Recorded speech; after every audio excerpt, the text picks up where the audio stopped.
Today we are canceling the apocalypse!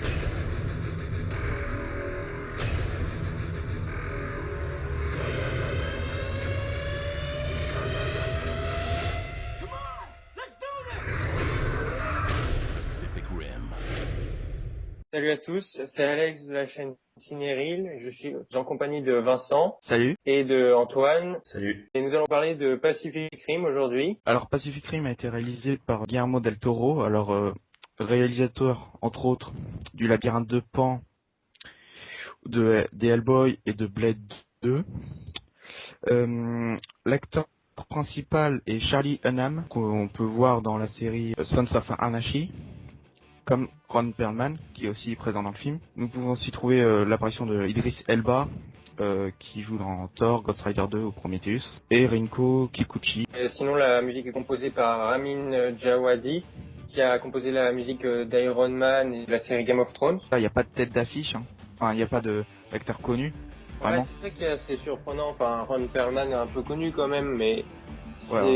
Oui, il a un petit rôle en plus, mais c'est vrai qu'il n'y a pas de tête d'affiche hyper connue pour un aussi gros budget. Ouais. C'est assez étonnant. Oui, et c'est la première fois qu'on voit Guillermo del Toro dans ce genre de film aussi. Et puis, il réussit pas mal.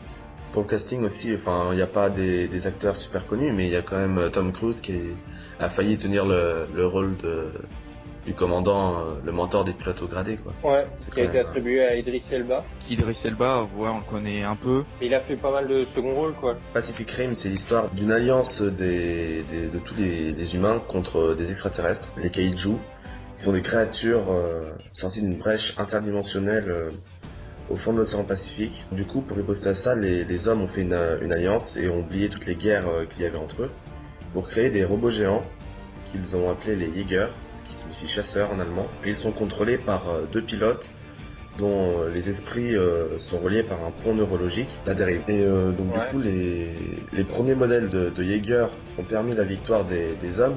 Cependant, les monstres reviennent de plus en plus forts au fil du temps et à la veille de la défaite, parce que en fait, le projet Jäger a été abandonné par les commandants des hommes. Et donc du coup, la défaite était presque assurée, mais il reste encore 4 Jäger et ils ont réussi à défendre l'humanité. Et c'est un film hommage au film de monstres géants japonais aussi. Ouais, donc à la fin, on peut voir qu'il y a un hommage à Ichiro Honda, donc le créateur des premiers Godzilla. D'ailleurs, le film rappelle beaucoup Godzilla. C'est, je dirais, un mélange entre Transformers et Godzilla. La 3D est présente aussi, bien que le réalisateur ne voulait pas la mettre au début.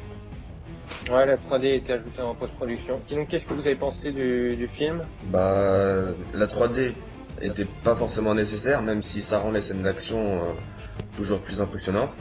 Pour moi, ouais, c'est un bon film. Le scénario tient la route. Il y aura normalement une suite et franchement, j'ai hâte de la voir. Parce que la fin du film permet vraiment la suite. La suite, ça serait, d'après le scénariste qui est en train de l'écrire, ça serait une brèche dans l'océan Atlantique cette fois. Pour ma part, je trouvais que le film était original, bien que les monstres et les robots soient déjà vus. La réunification des deux faisait un scénario assez original. Les scènes d'action étaient titanesques et les acteurs jouent assez bien. Si je peux rajouter un truc aussi, on a remarqué à travers les scènes d'action quand même quelques scènes comiques. Dans le film en général, les scientifiques un peu fous sont assez comiques. Ouais. Et aussi Ron Perlman joue un rôle assez comique aussi dans son genre. Qu'est-ce que tu en as pensé, Alex ? Alors moi j'ai bien aimé aussi, mais je serais peut-être un petit peu moins optimiste que vous. C'est-à-dire que moi je trouvais quand même qu'il y avait déjà des éléments qui avaient déjà été pris dans d'autres films comme Godzilla et Transformers. Donc j'ai trouvé c'était pas si original que ça, mais bon, l'action était quand même assez bien faite. Donc j'ai quand même passé un bon moment. S'il y a une suite, personnellement j'ai un peu peur qu'on retombe sur une histoire similaire que j'ai vue sur le début du scénario. S'ils font une suite, il faut qu'ils trouvent autre chose, quoi, que ce soit original, parce que c'est pas intéressant de faire le même film, donc on va attendre de voir. Je sens bien qu'ils vont sortir le fait qu'il y ait des monstres encore plus puissants. De toute façon, c'est ce qui m'énerve un peu aussi, c'est qu'ils sont toujours obligés de vouloir en mettre plein la vue avec des monstres toujours plus grands. Je trouve ça un peu saoulant à force. Enfin bon, on verra, hein, pour la suite, on n'en est pas encore là, d'ailleurs c'est pas encore sûr, c'est un projet. Si vous aimez les films d'action hyper... Enfin, avec beaucoup d'action... Ouais, le Non, mais en blockbuster, de toute tout cas, façon c'est un blockbuster. Hein, c'est Ouais. pas- On vous conseille d'aller le voir quand même, ça vaut le coup. Si vous les aimez la science-fiction aussi, parce que si vous aimez pas, ça sert à rien. Bon bah, on va vous laisser. N'hésitez pas à vous abonner à notre chaîne, à commenter nos vidéos. Hein. Allez, salut! Salut. Salut.